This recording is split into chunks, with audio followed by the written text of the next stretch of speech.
فراخنامه.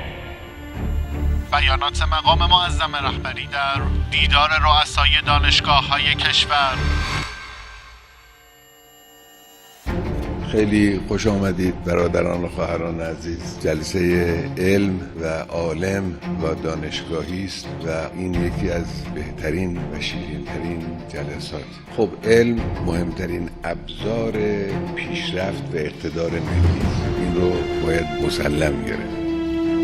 دو بخش من تذکر عرض میکنم، یکی مربوط به علم، یکی مسائل مربوط به جنبه‌های ارزشی و اخلاقی و سازندگی نیروی انسانی.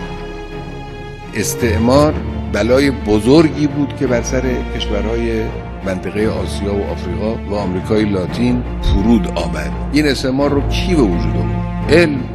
علم بی جهت، علم بی منطق اخلاقی و معنوی. خب میشه این. پس ما بایستی دستگاه علمی خودمون رو مراقبت کنیم، یک راه جدیدی برای علم درست کنیم که اون چیست؟ او عبارت است از سازندگی اخلاقی و معنوی در کنار علم.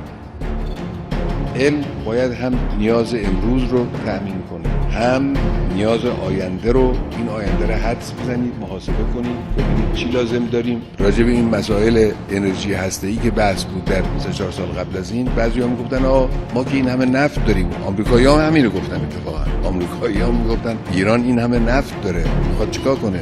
بنده گفتم خب ما امروز دست به سیاه و سفید انرژی هسته‌ای نزنیم، پس فردا که نفتمون تموم شد اون وقت بریم انرژی هسته‌ای رو گدایی کنیم از این و اون. بله دیگه.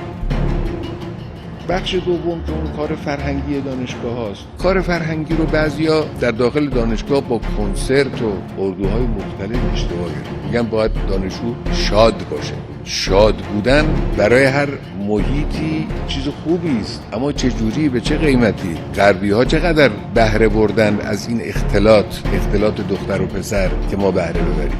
دانشگاه باید کار فرهنگیش اینجوری باشه که افرادی رو تربیت کنه، انسان مؤمن، متخلق، اخلاق خوب، معتقد به آرمان‌ها، دوستدار کشور رو واقعا دوست داشته باشه، دوستدار نظام، دارای بصیرت و عمق دینی و سیاسی، اشتباه نکنه در زمینه‌های مسائل سیاسی، انقلابی بار بیارن. این کشور انقلاب کرده، به این انقلاب باید پابند بود.